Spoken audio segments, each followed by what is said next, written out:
Hey everyone, welcome back to our channel. Today, I'll be going over how to write songs using Google Bard. So let's get started.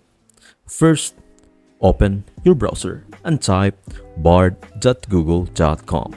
If you haven't logged in yet, then I suggest that you log in first. Think of it like having a virtual friend always ready to have a chat. Whether you are seeking advice, amusement, or just a friendly conversation, Google Bard is at your service.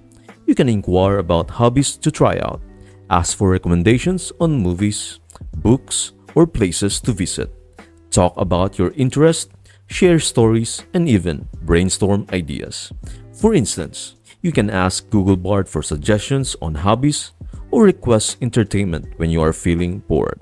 Just keep in mind, even though it's not human, Google Bard is here to ensure your interactions are enjoyable and interesting.